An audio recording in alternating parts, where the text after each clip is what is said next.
everybody gonna play my funk. See your mama, come on, move that jump. Yup, Southside going pop trunk. Coming down with my swag in the pump. Old school gun feel this track. Yup. People see this list like, man, what are these cats talking about or whatever? But some of it, like say, is this some common sense preparedness on that piece, right? Mm-hmm. Especially, if you think about a hurricane or even the snowstorm that happened as well too, where it may impact your pipes, water and stuff. Hurricane impacts, water aspects, even some of the tornadoes. Why don't I put some water in my bathtub, right? Because your pipes may freeze up. You don't have any water and stuff too.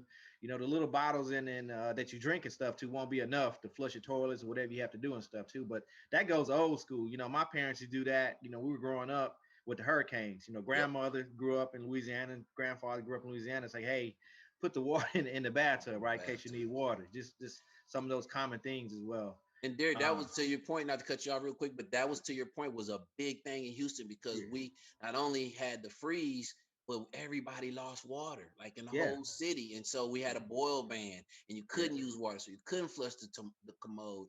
And if you got a house full of people, I know people who had invited people over because they had power. So now you got a house full of 7, 8 people, kids, and everybody got to use the bathroom. Right. Problem. People were using like pool water.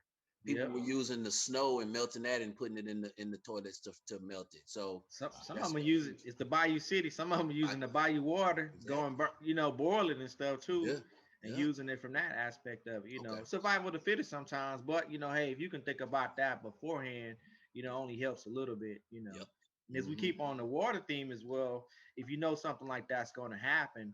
Why do you have like 1 case of water at your house already? Maybe beforehand, hey, at least maybe have 3, 4 cases of water, as opposed to afterwards, because that's when they're going to ration everything. Right. So, you always kind of at least have some of that in the background. And I looked that up on the FEMA guidelines. Is 1 gallon per day per person. Yeah. Yeah. So it's interesting that you mentioned the the FEMA website. I think another website is worth mentioning as we go through a lot of these, practicalities as Dee has outlined here. But wherever you are in the world and whatever type of disasters may, be present, ready.gov is a very thorough government resource. Ready.gov.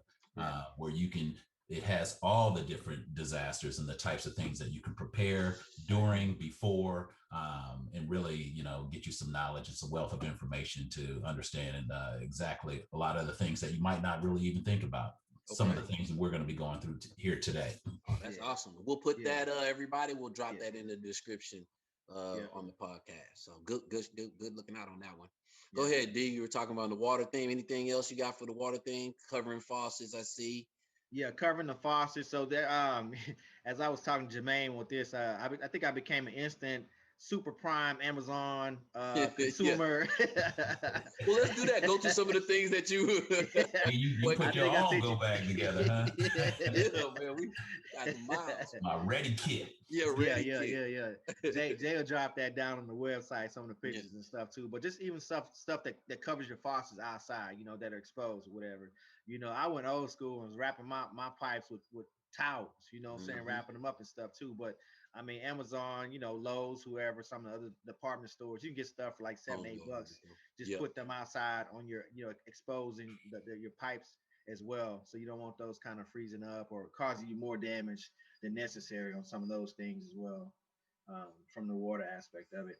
I think that's about it, just on water. What I can think water tip. Yeah, boiling your water, have teapots and pots full of water. I had to do a lot of that, boiling my water and then drinking it, washing my hands with it before I, wash my face or brush my teeth. So definitely want to do that if you have a boil ban. Now everybody gonna play my funk. See your mama, come on, move that jump. Yup, Southside going pop trunk. Coming down with my swag in the pump. Old school gun feel this track. Yup.